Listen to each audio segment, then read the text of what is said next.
Merci beaucoup. Merci à tous. Bonjour à tous.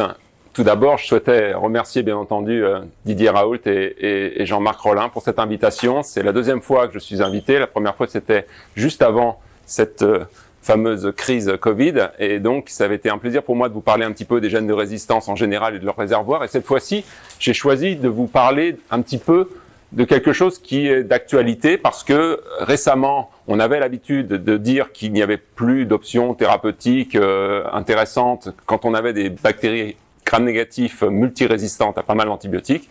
Et il y a eu des développements qui sont le fruit de travail académique et aussi surtout du travail industriel qui ont permis de développer des nouvelles molécules qui sont extrêmement efficaces et des nouveaux inhibiteurs de bêta-lactamase dont je vais vous parler un petit peu plus en avant. Donc j'aime bien juste rappeler pour les plus jeunes d'entre nous les antibiotiques de type bêta-lactamine, qu'est-ce qu'il y a? On les classe dans différentes catégories. Vous savez qu'il y a les pénicillines, il y a ensuite les céphalosporines avec les différentes générations, il y a les monobactam qui sont un petit peu à part avec l'astronam qui est la seule molécule clinique utilisable dans cette catégorie, et puis les carbapénèmes avec majoritairement imipenem, meropenem, ertapenem et doripenem qui sont utilisés cliniquement.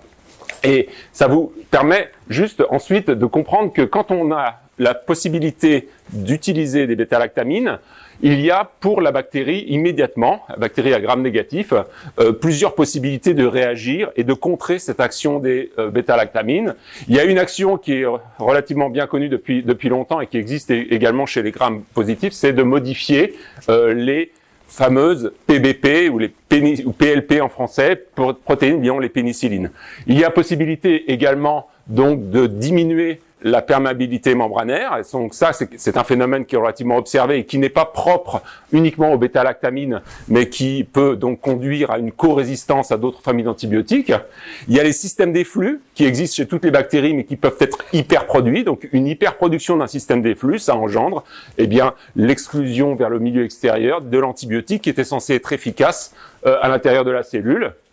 Et puis, et de loin, pour les bêta-lactamines, un des problèmes majeurs de résistance, il est lié à la production d'enzymes, qu'on appelle donc les bêta-lactamases, et qui correspondent pour certaines à des enzymes intrinsèquement produites par la cellule bactérienne, c'est-à-dire que n'importe quelle bactérie d'une espèce donnée, je vous donnerai l'exemple de Klebsiella pneumoniae, produit une pénicillinase.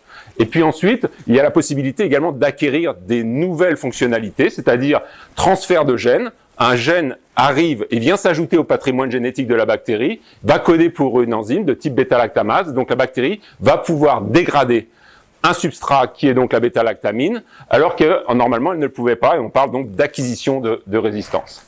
Alors, l'acquisition de résistance par la production de bêta-lactamase, c'est pas nouveau. Vous voyez ici que dès 1940, il avait été publié dans Nature le fait qu'il y avait une possibilité pour certaines enzymes de dégrader les pénicillines, et ça avait été observé donc chez ce fameux Bacillus coli qui a été rebaptisé Escherichia coli, et on voyait qu'il avait été observé que clairement un extrait de cette bactérie était capable de dégrader l'antibiotique qui, soi-disant à l'époque, allait être révolutionnaire et pouvoir soigner tout type de maladie en éradiquant tout type de bactéries. Donc, je vous rappelle donc les différentes classes de bêta-lactamines que je vous ai présentées avant. Et quelles sont les bêta-lactamases qui peuvent les dégrader? Quand ce sont des bêta-lactamases qui ne dégradent que les pénicillines, mais pas les autres, on les appelle des pénicillinases. Lorsque ce sont des enzymes qui dégradent également les céphalosporines, dans ces cas-là, on appelle ça des Extended Spectrum Beta-Lactamases. Donc, ces enzymes, dites BLSE en français, elles sont soit des dérivés des pénicillinases dont je vous ai parlé juste avant. Et donc, dans ces cas-là, il y a quelques mutations dans ces enzymes, ce qui fait qu'elles ont vraiment la définition de l'enzyme qui a un spectre étendu. Étendu vers quoi? Vers les céphalosporines. Et puis, il y a d'autres enzymes qui existent, qu'on classe également dans la famille des BLSE, mais qui sont des enzymes qui intrinsèquement, de toute façon, hydrolysent à la fois les pénicillines et les céphalosporines. Les bêta-lactamases de type BLSE les plus connus actuellement, ce sont des enzymes qu'on appelle donc CTXM. Et CTXM, tout ce groupe d'enzymes hydrolyse systématiquement pénicilline et céphalosporines. Il n'y a pas, à ce jour, d'ancêtres connus de ces enzymes qui n'hydrolyseraient que les pénicillines. Et puis enfin, il y a les carbapénèmes qu'on utilise donc normalement en dernier recours et qui, normalement, restent actifs lorsque les productions de pénicillinase ou de BLSE sont présentes, mais il existe certaines enzymes capables de les dégrader, et voilà pourquoi on les appelle donc des carbapénémases. Et les carbapénémases les plus connues dans le monde, y compris donc en Europe et en France, eh bien, ce sont des enzymes qui sont de 3 types. Il y a la KPC, il y a l'enzyme NDM et OXA48. Je vais vous expliquer un tout petit peu plus quelles sont leurs particularités. Et la première particularité, déjà, c'est géographique. De manière intéressante, quand vous regardez dans le monde, vous voyez qu'il y a des zones qui sont endémiques à certaines enzymes. Et donc, pour KPC, c'est cette zone rouge là-bas. On voit très bien Amérique du Sud et puis les États-Unis où on a très clairement une endémicité de producteurs de ce type d'enzyme. C'est vrai également en Europe, en Italie, en Israël par exemple. Alors quand il s'agit d'une autre enzyme de type NDM, on voit que le réservoir, il est majoritairement le sous-continent indien. Et puis enfin, il y a les enzymes de type OXA48 et c'est celles que l'on retrouve majoritairement dans les pays européens. Et la plupart des pays européens sont confrontés à des épidémies avec ce type de germes producteurs de OXA48. Et le réservoir majeur, et ça semble être à nouveau le sous-continent indien, mais également l'Afrique du Nord, ce qui pourrait expliquer, de par les mouvements de population entre l'Europe et l'Afrique du Nord, qu'il y ait beaucoup d'échanges, à la fois de personnes, mais également donc de bactéries et donc d'enzymes. Donc vous voyez qu'il y a, d'un point de vue épidémiologique, il y a des particularités, et ça va revenir ensuite avec un intérêt particulier, puisqu'on va voir que les inhibiteurs ne sont pas capables d'inhiber la même chose. Si on regarde un tout petit pays comme celui où je vis actuellement, qui est la Suisse, 8 millions d'habitants, pour rappel, c'est quand même très petit, on voit que malgré ce fait que ce soit un tout petit pays, on a aussi des grosses différences. C'est-à-dire que quand vous êtes à Genève, eh bien, majoritairement, vous avez des producteurs, les souches productrices de carbapénémase produisent l'enzyme OXA48. Alors que quand vous êtes ici, dans cette partie-là, qui s'appelle en français le Tessin, qui est donc italophone, eh bien, cette partie ici, on retrouve la plupart du temps des bactéries résistantes au carbapénème par la production d'enzymes de type KPC. Et quand on va un peu plus vers le nord ou vers l'est, dans la partie germanophone, eh bien, on se retrouve plutôt avec un mélange, mais il y a pas mal d'enzymes de type NDM. Si j'insiste sur ce point-là, c'est pas pour que vous soyez ébahis devant la géographie, la géopolitique microbienne de la Suisse. C'est juste pour vous souligner un point important, c'est que on voit très clairement que les échanges de population joue un rôle dans la dissémination en général des clones bactériens et ça joue aussi pour ces enzymes. Pourquoi? Parce qu'ici, quand on est à Genève, nombreux patients sont échangés avec la France où il y a OXA48 majoritairement. Lorsqu'on est ici dans le Tessin, par exemple à Lugano, eh bien on a majoritairement des transferts de patients avec l'Italie et c'est en Italie que KPC est prédominant. Ensuite, quand on est dans la région vraiment centrale, on a beaucoup de populations venant des Balkans.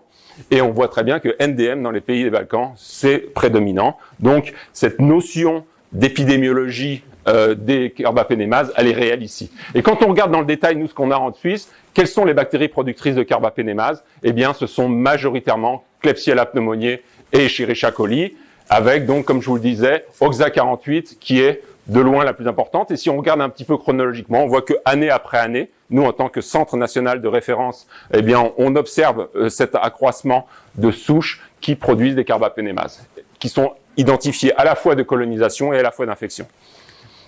Alors, comment pouvoir contrecarrer l'action de ces enzymes qui hydrolysent donc les carbapénèmes et ainsi que les autres bêta-lactamines? Eh bien, une idée qui n'est pas du tout nouvelle, c'est de combiner une bêta-lactamine avec un inhibiteur de la bêta-lactamase. On comprend bien que si vous êtes en mesure d'inhiber l'action de l'enzyme qui dégrade le substrat, eh bien, on va pouvoir s'en sortir et l'antibiotique va pouvoir retrouver son activité. Alors, quels sont les inhibiteurs de bêta-lactamase les plus connus? Eh bien, il y a les anciens, on va dire, qui ont plusieurs dizaines d'années, l'acide clavulanique, le sulbactam et le tazobactam étant les plus connus. Donc ce sont des molécules qui sont dérivées en fait de bêta-lactamine. Ce sont des molécules qui la plupart du temps ont été découvertes parce qu'on souhaitait mettre au point un nouvel antibiotique et on s'est rendu compte que ces molécules n'étaient pas des bons antibiotiques. En revanche, elles avaient la capacité de se coupler avec l'enzyme qui dégrade normalement l'antibiotique, et voilà comment on a découvert que ça pouvait avoir une particularité en tant que bêta-lactamase inhibiteur.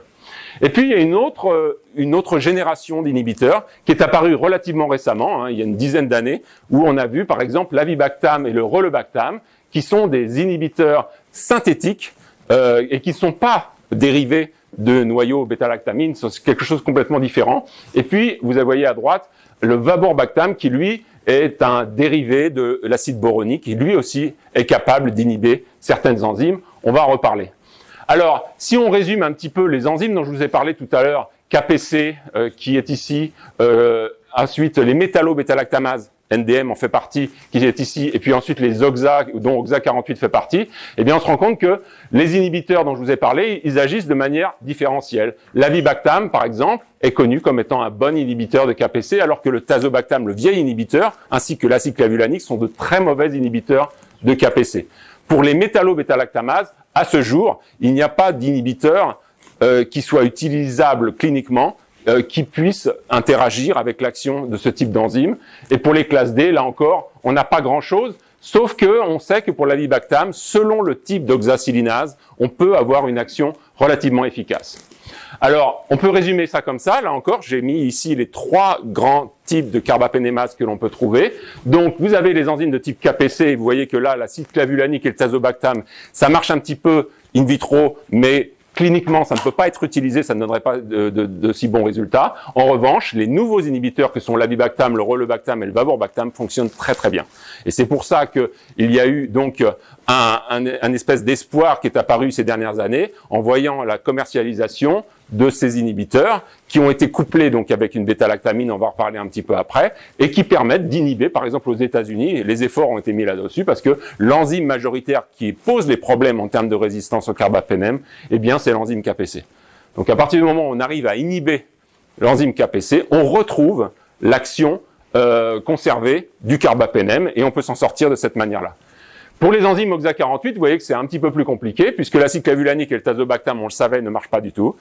Et parmi les nouveaux, eh bien, le rolebactam et le vaborbactam ne sont pas du tout utilisables pour contrecarrer l'action de ces enzymes. En revanche, l'avibactam est un très bel inhibiteur. Et ça, c'est un espoir parce que, en fait, on a la possibilité de combiner ce superbe inhibiteur avec pas mal de molécules de type bêta-lactamine afin de pouvoir éradiquer ces bactéries productrices d'OXA48 lorsqu'on en a besoin. Et enfin, le groupe des métallo-bétalactamases, qui donc se distingue vraiment des autres enzymes qui sont des enzymes dites à sérine active. Les métallo-bétalactamases n'ont pas du tout de fonctionnalité de type sérine active, et ce sont des enzymes qui sont dépendantes de la présence d'ion zinc, et qui sont donc, pour cette raison, appelés des métallo-bétalactamases. Eh bien, vous voyez que quand on regarde les 5 inhibiteurs que je vous ai parlé, il n'y en a aucun qui est actif. Et donc là, on se trouve toujours confronté au même problème de ne pas pouvoir inhiber ce type d'enzyme.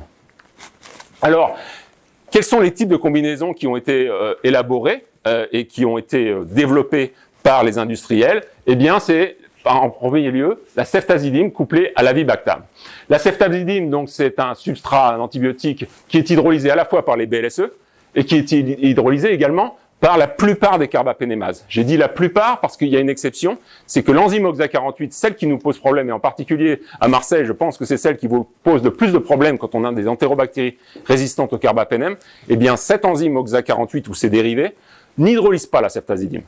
Donc en fait, ceftazidime, avibactam, c'est une bonne solution parce que de toute façon, la ceftazidime n'est pas hydrolysée. Ensuite, l'avibactam, il faut juste savoir qu'il inhibe toutes les ESBL et qu'il inhibe la plupart des carbapénémases, mais pas les métallo-bétalactamases. Donc, le principal intérêt de cette association ceftazidime-avibactam aujourd'hui pour les cliniciens, c'est contre les bactéries productrices des enzymes KPC. Et la majorité des enzymes qui produisent KPC en Europe et un peu partout dans le monde, ce sont des Klebsiella pneumoniae. Donc, on a la chance aujourd'hui d'avoir une solution thérapeutique contre des Klebsiella pneumoniae qui sont résistantes à toutes les bêta-lactamines, y compris au carbapénème à haut niveau lorsqu'il y a production de ce type d'enzyme KPC. Et grâce à cette association ceftazidime et avibactam, vous retrouvez l'action bactéricide de la ceftazidime.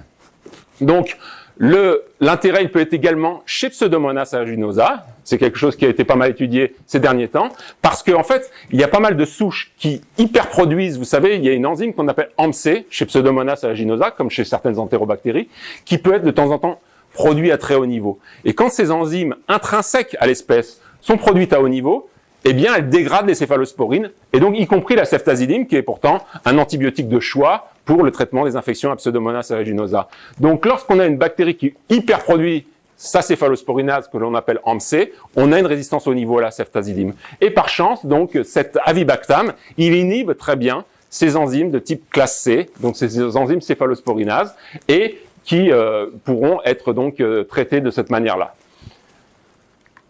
Alors, la résistance acquise à la ceftazidime avibactam, est-ce que ça existe? Bien entendu, ça existe parce qu'à chaque fois que vous utilisez un antibiotique, vous voyez qu'on a toujours la possibilité d'observer des résistances. En fait, on a vu que parmi les entérobactéries qui produisent ces enzymes KPC, eh bien, il y a possibilité de gagner la résistance grâce à cette enzyme KPC qui va muter. Une ou des mutations dans l'enzyme KPC peuvent lui changer son activité hydrolytique et peuvent amener la résistance à cette association ceftazidime-avibactam. Et pour les Pseudomonas aeruginosa, eh bien en fait, il y a la possibilité là aussi d'avoir des mutations dans cette enzyme AMP-C céphalosporinase qui vont conduire à la résistance ceftazidime-avibactam. Je vais vous donner quelques exemples. Donc ça, c'est une souche qu'on a isolée à Lausanne et qui, en fait, au départ, est une souche qu'on avait eue d'un patient qui lui-même avait été trouvé avec une bactérie qui est ici, la bactérie FF, qui était une Klebsiella pneumoniae produisant KPC. Le phénotype classique, c'est-à-dire que vous avez résistant à peu près à tout, y compris au carbapénème, résistance à l'astréonam et ceftazidime-avibactam, le breakpoint est juste au-dessus, donc c'était encore dans la catégorie sensible, et ce patient a été traité par cette association ceftazidime-avibactam, parce que pour une Klebsiella qui produit KPC, la plupart du temps, il n'y a que ça comme alternative thérapeutique. Et ce patient, donc, il a reçu plusieurs combinaisons bêta-lactamine, bêta-lactamase inhibitor, il a eu de l'augmentin, il a eu ceftazidime-avibactam aussi pendant une période, et on a fini par isoler une deuxième souche qui, cette fois, était devenue résistante à l'association ceftazidime plus avibactam avec une CMI supérieure à 128. Donc voilà ce que ça donnait quand on fait le e-test avec ceftazidime avibactam, une CMI très très forte. Et donc le résultat c'est ça. J'ai pas besoin de vous expliquer quelles sont les molécules. Vous voyez que toutes les bêta-lactamines qui ont été testées sont résistantes à haut niveau. Donc quand on a regardé un petit peu dans le génome de cette souche, qu'est-ce qui avait été modifié? Rien d'autre que la bêta-lactamase elle-même, qui donc avait évolué. Une bêta-lactamase, c'est environ 300 acides aminés, globalement. Et bien sur 300 acides aminés, qu'est-ce qui s'est passé? Il y a eu un apport de 3 acides aminés, pas n'importe où, à une localisation bien particulière, entre ces deux positions que j'ai indiquées ici. Et donc, par rapport à l'enzyme native, qui était une enzyme KPC dite classique, bien inhibée par l'avibactam, eh bien, on se retrouvait avec une enzyme qui confère résistance ceftazidime-avibactam. Alors, ce qui est intéressant, c'est quand on a regardé dans le détail l'aspect enzymologique, on s'est dit, bah tiens, cette enzyme, apparemment, elle n'est plus inhibée par l'avibactam. À tous les coups, c'est ça, c'est cette mutation a engendré une résistance à l'avibactam. En fait, c'est un petit peu plus subtil que ça. Elle a perdu un tout petit peu, en fait, sa capacité à être inhibée à l'avibactam. Alors, pourquoi serait-elle devenue, comme ça, capable de conférer une résistance à haut niveau à ceftazidime et avibactam? C'est qu'en fait, la mutation, ce qu'elle a surtout engendré, c'est une résistance à très haut niveau à la ceftazidime, beaucoup plus fort qu'avant. Donc, à partir du moment où on montait énormément la CMI à la ceftazidime, qui n'est pas représenté ici parce qu'il manque le dash. Normalement, c'est supérieur ici qui devrait être indiqué. On a une CMI beaucoup plus forte et l'inhibiteur qui à la fois marche moins bien, marche un peu mais marche moins bien, et une CMI de départ qui est très très forte, ça va pas permettre cette combinaison ceftazidime plus avibactam de vous redonner une sensibilité. Donc voilà, on s'est rendu compte que c'était possible d'avoir des mutants de ce type-là. Et un autre mutant que nous avons identifié pas longtemps après, et là encore en Suisse, mais cette fois-ci c'était à Zurich, on s'est rendu compte qu'on avait à nouveau une souche avec une CMI au ceftazidime avibactam extrêmement forte. Vous avez ici 256 qui est observé. Et donc, là encore, on ne pouvait plus traiter le patient avec ceftazidime avibactam, alors c'était une solution thérapeutique qui avait été utilisée à Zurich. Et donc, on s'est rendu compte qu'il y avait là encore une enzyme avec une insertion de 3 acides aminés, qui ne sont pas les mêmes acides aminés que précédemment, qui ne sont pas à la même localisation, mais qui sont quand même dans la même région. Et donc, la structure de l'enzyme a été modifiée de telle manière qu'on n'est plus capable de bien l'inhiber avec l'avibactam, donc il y a une diminution de la sensibilité à l'avibactam, et d'un autre côté, il y a une affinité bien plus forte vis-à-vis de la ceftazidime, qui confère une résistance de base bien plus forte à la ceftazidime. Donc là encore, vous voyez, la capacité très intéressante de ce type d'enzyme à évoluer. On s'attend à ce qu'elles évoluent par des mutations ponctuelles, c'est ce qui paraîtrait le plus logique. Vous voyez que quelquefois, c'est pas ça qu'il se passe. Une insertion ou une délétion de plusieurs acides aminés peuvent conduire à une évolution de la sorte. Alors, si on regarde un petit peu, là, récemment, ce qui se passe dans le monde, qui a découvert des souches résistantes ceftazidime et avibactam? c'est très souvent des pays où justement, bien sûr, il y avait des enzymes de type KPC, mais c'est aussi des pays où on était en mesure d'utiliser le ceftazidime et bactam. On a vu très souvent qu'il y avait un lien de cause à effet entre la pression de sélection qui a été exercée avec cette molécule et la découverte de ce type d'enzyme. Je vous dis ça, ça peut vous paraître totalement logique en vous disant, bah oui, pression de sélection égale résistance. On voit que dans plein d'autres cas, en fait, c'est pas du tout le cas. Ne croyez pas que la résistance n'apparaît que là où, lorsqu'on utilise un antibiotique, la plupart du temps, justement, c'est pas le cas. On a des résistances qui circulent et qui ne sont pas du tout liées à une pression de sélection. On n'utilise pas une molécule donnée et on a quand même plein de résistances. Pour la ceftazidime et bactam, on voit quand même que là, l'enzyme elle a besoin d'être sélectionnée de telle manière à ce que il y ait une particularité forte affinité forte de la cefta et de réduction de sensibilité à la bibactam. Et ça, apparemment, ça se sélectionne avec une pression de sélection réelle. Alors, les mécanismes de résistance à ceftazidime et bactam qui ont été rapportés à ce jour, je vous les ai résumés ici. Il y a possibilité donc que les KPC mutent, c'est ce dont je viens vous parler. Et il y a deux exemples qui sont dans la littérature, des exemples in vitro, c'est-à-dire que les gens poussent la machine, je dirais, à fond pour que, en sélectionnant in vitro sur des géloses qui contiennent ceftazidime et bactam, on puisse observer est-ce que c'est possible, oui ou non, d'avoir une enzyme produisant de BLSE, une souche produisant de BLSE, et que cette BLSE, par des mutations, soit capable de conférer une résistance ceftazidime et bactam. Eh bien oui, c'est possible, mais ça paraît très difficile, puisque je vous dis, ce sont des expériences in vitro qui ont été, après je ne sais combien de passages, où on arrive à avoir des mutants qui, oui, effectivement, peuvent conférer cette résistance. Chez Pseudomonas, on voit que l'hyperexpression de certaines pompes à efflux peut partiellement endommager, je dirais, l'action bactéricide ceftazidime et bactam, et on a vu également que dans l'enzyme AMP intrinsèque de Pseudomonas aeruginosa, eh bien la surexpression ainsi que des mutations ponctuelles à des endroits bien clés, eh bien puissent conduire à conférer une résistance ceftazidime à bibactam. Alors, qu'est-ce qu'on fait quand on a une résistance cefta à vie? Qu'est-ce qu'on peut faire? Eh bien, en fait, tout à l'heure, j'ai pas insisté, mais je vous ai juste expliqué que ici, on avait ceftazidime et bactam entre la souche de départ et la souche d'arrivée. On avait augmenté énormément la résistance à cefta à vie. Eh bien, en fait, j'avais pas souligné le point que je voulais vous mentionner maintenant, qu'on avait diminué un petit peu les CMI au carbapénem. C'est-à-dire qu'il y a eu un effet collatéral intéressant de voir cette enzyme par l'évolution, par la pression de sélection. Eh bien, en fait, elle a évolué effectivement. Il y a eu des mutations très importantes qui ont permis d'étendre son spectre vers ceftazidime et bactam. En revanche, les carbapénem, eh bien, leur action, elle est partiellement restaurée. C'est-à-dire que l'enzyme qu'on a appelée donc KPC41, dérivée de KPC3, eh ben, est moins capable d'hydrolyser les carbapénem à haut niveau. Donc ça, c'est intéressant. Ça veut dire que donc il y a, comme très souvent, donc cet effet collatéral d'une évolution, en se disant on gagne quelque chose d'un côté et on perd de l'autre. Et là, ce qu'on perd de l'autre, c'est donc la capacité, par exemple, à conférer une résistance au méropénem. Ici, il y a une CMI à 8. La souche était clairement catégorisée comme résistante. Avec une CMI à 1, on peut imaginer que les méropénem puissent être actifs. La grande discussion ensuite est de savoir est-ce que on s'autorise à traiter une infection avec le méropénem, sachant que la CMI, elle est quand même à 1, sachant que l'enzyme de type KPC41, on sait quand même que c'est une KPC hydrolysant un petit peu les carbapénem. Donc ça, c'est une autre histoire. Il y a de nombreux modèles expérimentaux qui sont en cours, modèles animaux, et qui vont permettre d'évaluer si oui ou non on puisse espérer, dans ce cas de figure, avoir une activité suffisante du méropénem pour éradiquer la bactérie responsable de l'infection.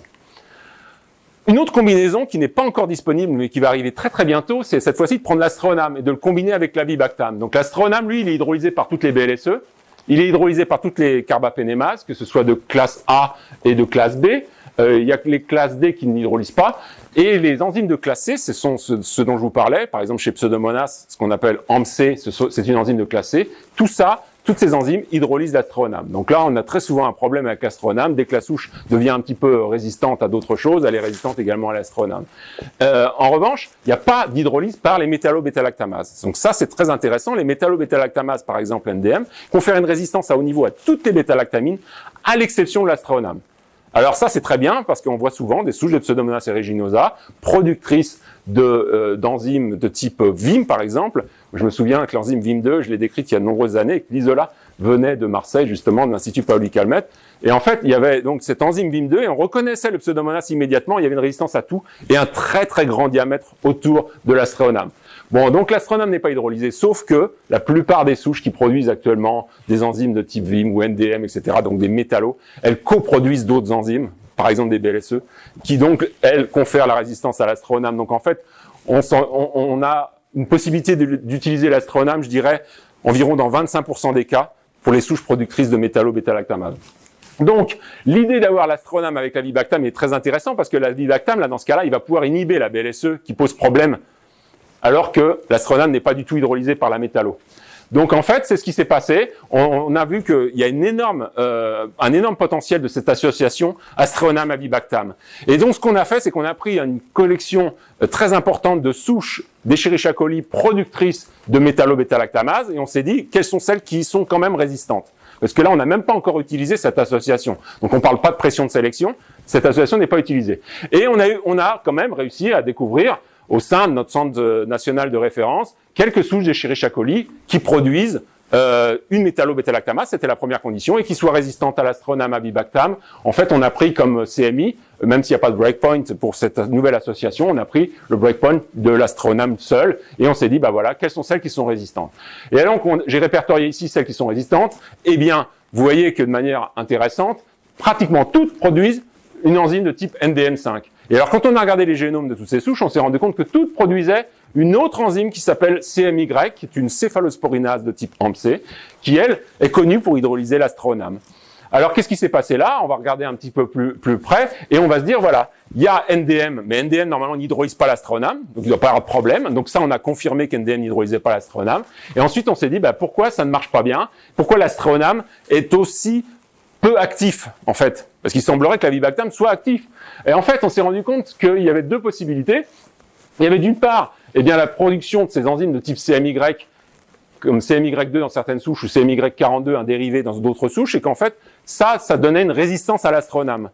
Mais alors, pourquoi la vibactam marcherait pas bien? Eh bien, en fait, on s'est rendu compte que ces dérivés dans le céphalosporinase étaient mal inhibés par la vibactam. Voilà pourquoi on avait une résistance potentielle. Et ce qui est venu se rajouter, c'est qu'en fait, on se rend compte que dans ces isolats donc, que je vous ai listés, ils avaient tous une PBP3, qui est donc la cible, cette PBP de l'astroname, qui possédait une insertion de 4 acides aminés en son sein et qui vraisemblablement pouvait expliquer que l'astroname marche beaucoup moins bien. Et en fait, on l'a vérifié par des expériences de clonage. On a fait des souches d'Escherichia coli avec plus ou moins CMY2 ou CMY42 et plus ou moins ces insertions. Et on s'est rendu compte qu'effectivement, quand vous faites des clonages et que donc vous avez des souches isogéniques, que vous pouvez vraiment comparer ce qui est comparable, eh bien, on se rend compte qu'il y a un impact fort de cette insertion de 4 acides aminés dans le PBP.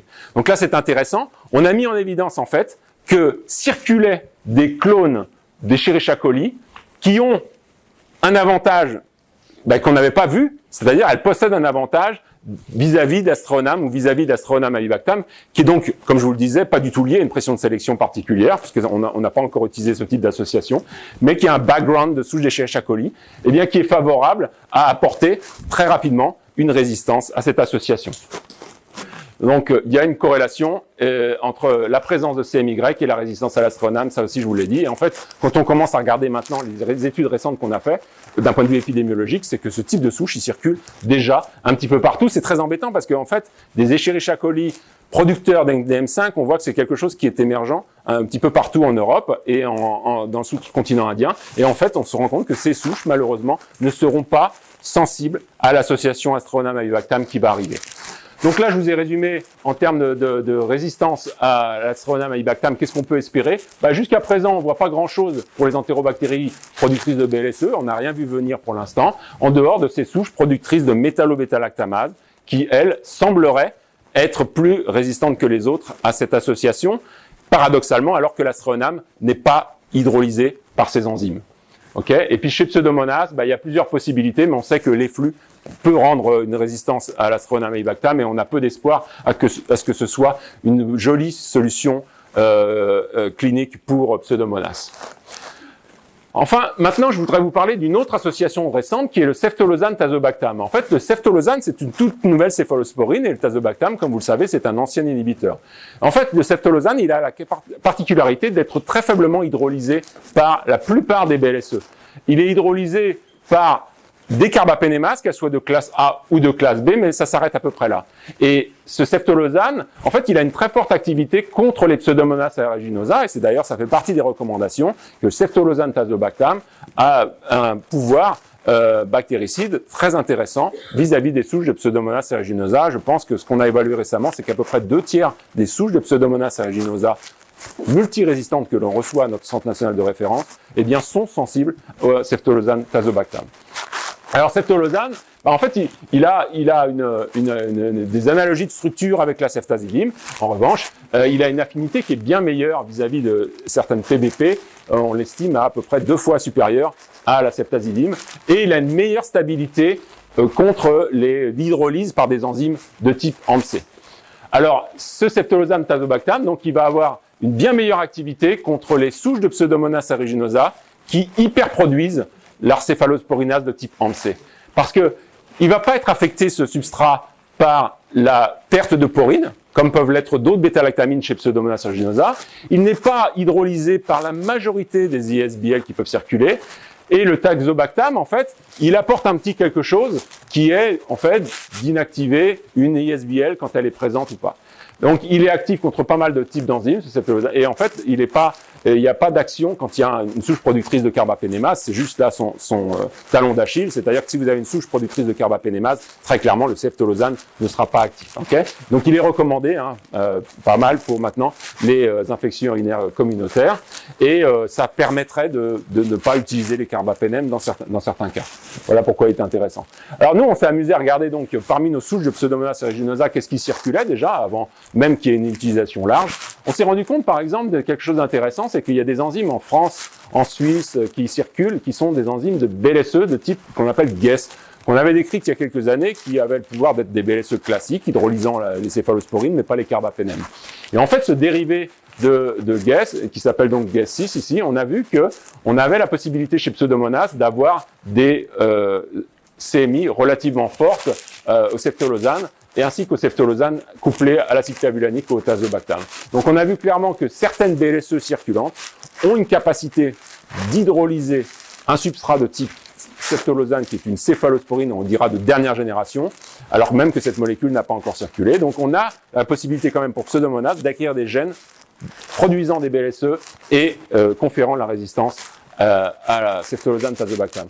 Et ensuite, ce qu'on s'est amusé à faire, et ça, je vais vous épargner le détail de tout ça, c'est juste que quand on veut montrer que une enzyme, et une seule, est capable d'apporter un gain de résistance, eh bien le mieux, ou partiellement ou totalement, c'est de prendre des modèles isogéniques. Vous avez à gauche Escherichia coli, c'est toujours le même, et la seule variable que l'on met, c'est on clone une BLSE et une seule, ou une bêta-lactamase et une seule. Et on regarde l'impact. On regarde l'impact sur les CMI. Et qu'est-ce qu'on voit? Je suis désolé, le pointeur m'a lâché. C'est que ce qui est représenté en gras vous montre que lorsqu'on passe la catégorisation résistance, donc certaines BLSE qui sont produites ici, confèrent une résistance. Et par exemple, l'enzyme PER, qui fort heureusement ne circule pas beaucoup au sein des souches de Pseudomonas aeruginosa, sauf dans certaines contrées telles que la Turquie, eh bien, peut conférer une résistance au niveau au ceftolozane. Donc vous voyez que là, c'est tout simplement, selon le type d'enzyme, eh bien, vous aurez une résistance ou pas une résistance. D'où l'intérêt, là aussi, quand on veut faire du prédictif, par exemple, en termes d'antibiotic susceptibility, c'est de connaître précocement quel type d'enzyme peut être produit, parce qu'en fonction de ces connaissances, on pourra prédire vraiment si la souche sera résistante ou pas. On voit que certaines BLSE n'hydrolysent pas du tout ceftolozane. Et on fait la même chose chez Pseudomonas aeruginosa, et bien sûr, on a exacerbé un peu tout ça, parce que, comme vous le savez, chez Pseudomonas, il y a une perméabilité moindre, et donc, déjà, l'action d'antibiotique, il est plus faible, et donc, forcément, si vous ajoutez quelque chose qui le dégrade, et vous vous retrouvez très facilement avec des résistances à haut niveau. Pour résumer ici, quels sont les mécanismes, à ce jour, connus comme étant potentiellement responsables de la résistance ceftolozane à obactam, c'est des BLSE qu'on peut trouver. Alors certaines BLSE, heureusement les plus communes, les CTXM, etc. Pour l'instant, on n'a pas ce type d'exemple. Ça peut être une enzyme de type AMP, et puis les souches OXA48 qui, la plupart du temps, produisent une BLSE. Donc là, on peut avoir un problème. Pour Pseudomonas, alors que cette molécule elle a vraiment pour cible, donc principalement les Pseudomonas, on voit quand même que l'apparition de résistance est possible parce que l'hyperproduction de certains variants de AMP vont diminuer la sensibilité à cette molécule. De la même manière, la diminution de perméabilité avec la perte de porine peut aussi engendrer une diminution de sensibilité. Très rapidement, une autre combinaison qui a été développée aussi très récemment, c'est le méropenem, donc un carbapénem ancien, avec un nouvel inhibiteur qui est le vaborbactam. Et là, clairement, aujourd'hui, ce qu'on voit, c'est que ça marche relativement bien contre les entérobactéries, sauf celles qui produisent des métallobêta-lactamases, tout simplement parce que le vaborbactam n'inhibe pas les métallobêta-lactamases. Et de l'autre côté, quand on regarde Pseudomonas aeruginosa, eh bien, il y a beaucoup de mécanismes intrinsèques à l'espèce, par exemple les flux, qui vont engendrer une diminution de sensibilité à ce type d'association. Donc, on se rend compte que l'action vraiment efficace du méropenem vaborbactam, ce seront sur des souches qui hyperproduisent leur céphalosporinase. Et donc, là encore, on va être dans l'idée de se dire, si on a une résistance à haut niveau un petit peu à tout, à cause de l'hyperproduction de la céphalosporinase ainsi que de la perte de porine, qui est souvent le cas, on peut retrouver une activité intéressante parce que le vaborbactam va inhiber la céphalosporinase naturelle de Pseudomonas aeruginosa. La dernière combinaison qui est maintenant sur le marché, c'est l'imipenem associé au rolobactam. Et un peu c'est la même idée là. Vous avez un ancien carbapénem avec un nouvel inhibiteur. Et ce rolobactam, il est très efficace contre les BLSE, contre les enzymes de type KPC. Il est un petit peu moins efficace contre OXA48, donc c'est pas du tout l'enzyme de choix. Et en revanche, ça ne marche pas du tout contre les métallobêta-lactamases. Et donc on a un peu le même problème chez Pseudomonas aeruginosa. En revanche, par rapport au méropenem vaborbactam, on voit que très clairement, comme l'imipenem a plutôt tendance à être plus actif dans pas mal de cas que le méropenem, on a moins de sensibilité aux hyperproductions des flux ou mutations dans les enzymes de type AMP. Alors, je vais résumer ici un petit peu ce qui s'est passé à travers les observations qu'on a pu faire récemment avec les études. C'est que quand on prend une nouvelle céphalosporine avec un ancien inhibiteur tel que le ceftriaxone tazobactam, ou alors l'inverse, un nouvel inhibiteur avec une ancienne bêta-lactamine, qu'est-ce qu'on cible? Eh bien, en fait, il semblerait que là, vraiment, ceftriaxone tazobactam soit vraiment fait pour les souches de Pseudomonas aeruginosa qu'on appelle MDR, c'est-à-dire qui sont résistantes à toutes les bêta-lactamines, et celles qui produisent des BLSE. Et que pour l'avibactam ceftazidime, eh bien, on a une très bonne action contre les souches productrices de BLSE. Donc, si on veut pas utiliser un carbapénem, on peut utiliser ceftaavib, par exemple, à la place. Pour les souches qui produisent des carbapénémases de type KPC ou OXA48, c'est pareil, ça marchera bien. Et pour les souches de Pseudomonas aeruginosa multidrug résistantes, ça peut bien marcher aussi. Pour rolobactam ainsi qu'imipenem, on a vu que chez Acinetobacter, j'en ai pas parlé ici, mais il y a plutôt une bonne action et c'est en cours de plus large évaluation. Pour l'association avibactam-astronam qui n'existe pas, mais qu'en fait certains cliniciens utilisent déjà parce qu'ils ont besoin dans certains cas de cette association. Et en fait, ils jouent juste avec l'idée qu'on prend ceftazidime avibactam parce qu'on a besoin de l'avibactam et ils ajoutent l'astronam, ce qui quelque part est un paradigme un petit peu par rapport à ce qui était connu sur le fait qu'on n'utilise pas deux bêta-lactamines dans le traitement des infections. C'est ce qu'on me répétait quand j'étais plus jeune, surtout pas, surtout pas. Et en fait, là, on est un peu obligé parce qu'on a besoin de l'avibactam, il est couplé à la cefta, et on a besoin de l'astronam qui n'est pas hydrolysé par les métallos. Et voilà comment on peut s'en sortir pour lutter contre des infections à des souches productrices de carbapénémase. Et puis, méropenem vaborbactam, la principale application, ce sont donc des souches productrices, là encore, de carbapénémase de type KPC et des souches de Pseudomonas ou d'Acinetobacter à condition qu'elles n'aient pas trop de mécanismes de multirésistance.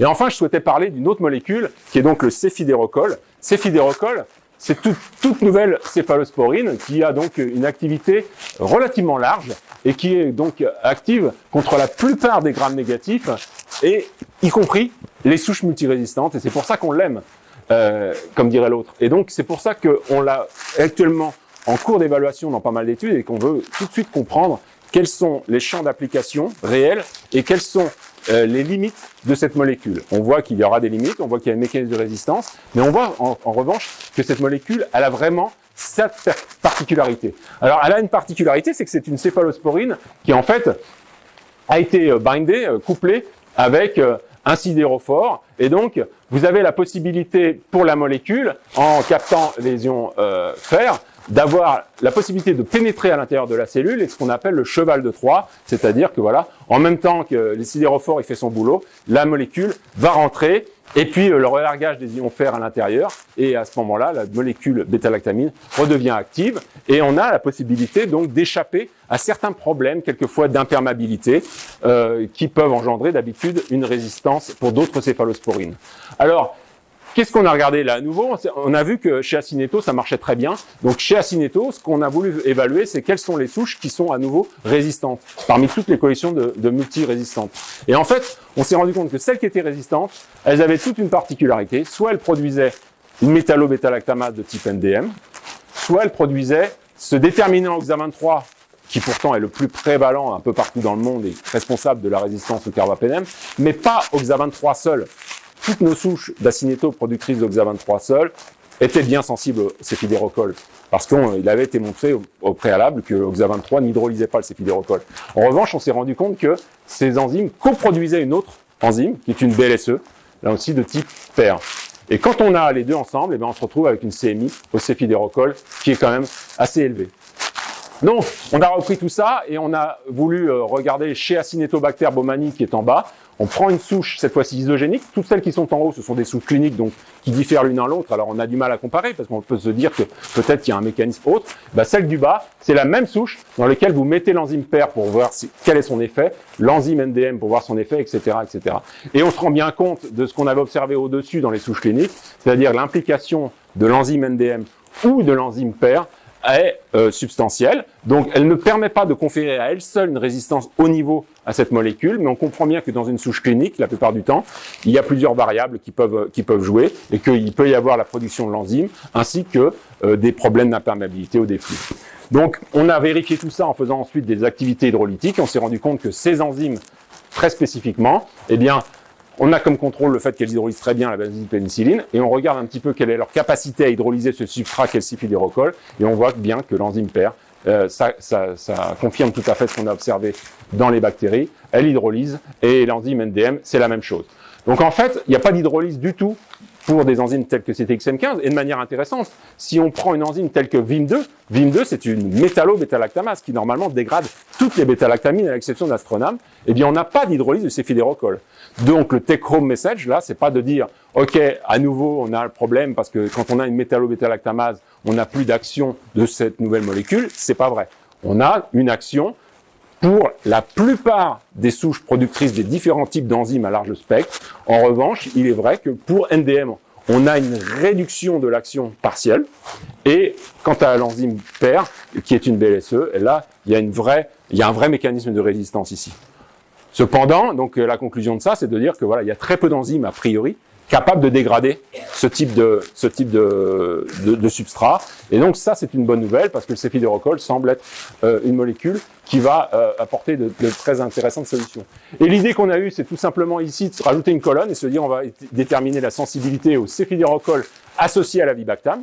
Parce que l'avibactam, au moins lui, il sera capable d'inhiber l'enzyme PER, par exemple. Et on voit bien que quand on met avibactam plus céphidérocol, ce qui n'existe pas du tout en pratique, mais on peut se retrouver avec une CMI extrêmement faible et on retrouve toute l'activité du céphidérocol parce qu'on a inhibé avec l'avibactam l'enzyme PER.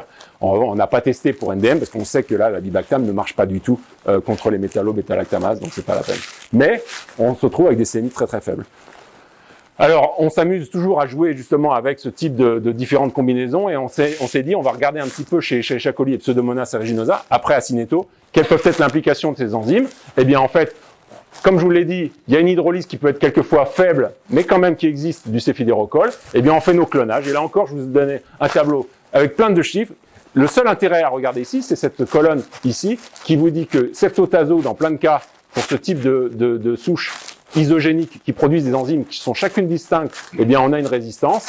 Et par contre, quand vous prenez le céphidérocol, la plupart restent bien sensibles. Alors quand c'est grisé, ça veut dire qu'il y a une petite réduction de sensibilité, mais qu'on reste dans la sensibilité.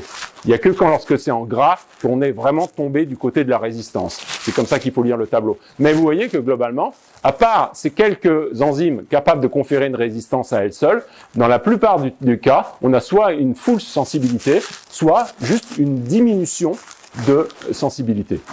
Donc on a une molécule qui, l'anglicisme, je dirais, qui performe mieux que la plupart des autres molécules, ainsi que la plupart des autres associations. Ceftazidime avibactam, c'est ici. On voit quand même qu'il y a beaucoup de problèmes ici pour des souches qui produisent par exemple le métallo, on le savait, on ne peut pas utiliser ceftazidime avibactam. Et même pour l'astronam avibactam, qui est ici, on se rend compte qu'on a quand même des résistances et des niveaux de CMI qui sont plus élevés qu'avec le cefidérocol. Donc là encore, si en plus on a l'idée, comme on l'a fait là au laboratoire, d'associer cefidérocol avec l'avibactam, alors là on a des CMI qui sont pratiquement toujours hyper faibles. Donc une solution thérapeutique intéressante.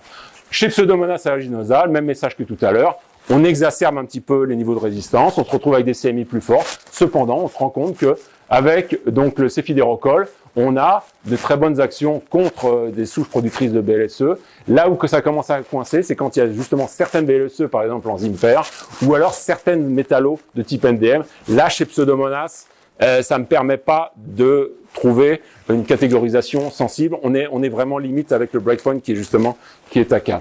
Donc, c'est des éléments qui vont nous permettre de mieux réfléchir quant aux associations qu'on puisse utiliser en fonction des enzymes. Je vous dis ça parce qu'aujourd'hui, où on utilise beaucoup de génomique et qu'en fait, on va pouvoir donner un nom aux enzymes très rapidement. Quand on a une souche multirésistante, on est capable de dire c'est ce type d'enzyme qui est responsable de la résistance.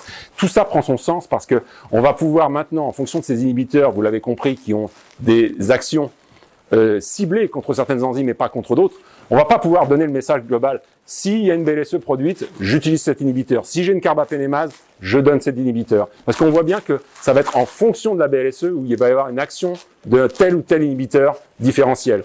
Et pour les carbapénémases, la même chose. En fonction de la carbapénémase, c'est pas pareil si vous avez une Klebsiella multirésistante parce qu'elle produit KPC ou parce qu'elle produit NDM. Il y a encore 4-5 ans, tout le monde vous aurait dit, ça ne change rien. On s'en fout, le clinicien il s'en fout de savoir si oui ou non la souche elle est KPC, NDM, OXA48, puisque de toute façon la souche est résistante au carbapénème. C'est tout ce qu'on voulait savoir. Et c'était vrai. Aujourd'hui, étant donné que vous avez ces inhibiteurs, on dit bah non, là si c'est KPC, on m'explique en même temps que je peux donner ceftaroline. Si je peux donner imipenem relebactam. Par contre, je peux pas donner meropenem vaborbactam, je le sais déjà. Et puis si j'ai NDM, alors là je sais que c'est même pas la peine d'essayer les différents inhibiteurs. Et tout ça, ce sont des notions intéressantes. Par contre, je vais essayer le cefidérocol. Alors, résistance au cefidérocol, très brièvement, je voulais juste vous signaler que comme c'est un tout nouvel antibiotique et qui fonctionne de manière complètement différente avec donc ce sidérophore, eh bien, il y a des nouveaux mécanismes qui vont exister. Parce que ces nouveaux mécanismes, c'est tout simplement lié à l'action du sidérophore lui-même. Et donc, en fait, on se rend compte que lorsqu'on a d'autres sidérophores qui sont produits, ça va venir interagir avec la molécule. Et donc là, on a des mécanismes de résistance potentiels parce que le transfert du fer sera diminué et on va avoir des mécanismes qui n'existaient pas pour les autres types d'enzymes. Donc, je résume très rapidement la résistance au cefidérocol aujourd'hui. Alors, on voit qu'il y a certaines BLSE qui peuvent l'hydrolyser. En revanche, la plupart des autres enzymes, y compris les carbapénémases KPC ou OXA48, eh ben, ça pose pas vraiment de problème. Pour les métallos, là encore, ça va dépendre quel type de métallo-bêta-lactamase. Donc, on aura une activité partielle. Et là, il faudra vraiment connaître la carte d'identité de la bactérie. Il faudra savoir quel type d'enzyme elle produit. Pour les Pseudomonas aeruginosa, eh bien, contre toute attente, aujourd'hui, on se rend compte que cefidérocol, c'est une super molécule et qu'il y a quelques cas de souches résistantes qui ont été décrites, mais pour la plupart, en fait, on a une très très bonne action. Donc là encore, plein de travaux en cours, puisque c'est une molécule qui vient juste de sortir, et donc on va observer tout ça. Un point intéressant que je voulais vous mentionner, c'est qu'on s'est rendu compte très récemment, on s'est dit tiens, nos deux souches là qui sont suisses et qui sont productrices de KPC, qui a muté et qui donne une résistance à ceftaroline, qu'est-ce que ça donne quand on utilise le cefidérocol? Eh bien en fait, il y a une co-résistance entre ceftaroline et cefidérocol. Pas de bol, l'évolution de l'enzyme KPC qui a conduit à lui conférer l'avantage vis-à-vis de ceftaroline-bactam, eh bien a également produit un effet délétère vis-à-vis du cefidérocol. Ces enzymes hydrolysent bien plus fort le cefidérocol. C'était pas prévu, c'est le hasard de la vie qui fait que voilà, on a un substrat qui était pourtant intéressant et qui est dégradé de cette manière-là. Donc le message que vous reteniez aujourd'hui, il était plutôt positif parce qu'en fait, on a pas mal de bonnes nouvelles avec soit des nouveaux antibiotiques comme ceftolozane ou comme cefidérocol qui sont actifs contre pas mal de grammes négatifs et puis surtout donc des nouveaux inhibiteurs. Et que vous voyez très bien que là, pour des raisons de marketing, pour des raisons industrielles, etc., il y a eu des mariages qui se sont faits entre une bêta-lactamine et un inhibiteur comme ceftaroline comme Mérovabo, comme Imirole, qui ont été faits comme ça. Mais nous, ce qui nous amuse actuellement, c'est de faire des études pour coupler des choses qui sont pas, justement, disponibles commercialement, et essayer de trouver des solutions optimales en se disant, ce substrat-là, cet antibiotique-là, avec cet inhibiteur-là, c'est ça la vraie clé qui peut nous permettre de répondre aux problèmes de multirésistance et non pas juste se cantonner à ce qui existe. Alors je sais bien que voilà, un clinicien, il va utiliser Ceftaroline parce que c'est ce qui est vendu, c'est ce qui a été évalué et c'est ce qu'il a le droit de donner. En revanche, j'ai déjà entendu ça par ici, on a quand même le droit de réfléchir. Et donc, on peut combiner des inhibiteurs avec des bêta-lactamines nouvelles et que ces évaluations qu'on fait actuellement, je pense qu'elles seront utiles pour mieux comprendre justement quelles sont les meilleures combinaisons en synergie. Et voilà, je vous remercie beaucoup pour votre attention avec un petit paysage de chez moi.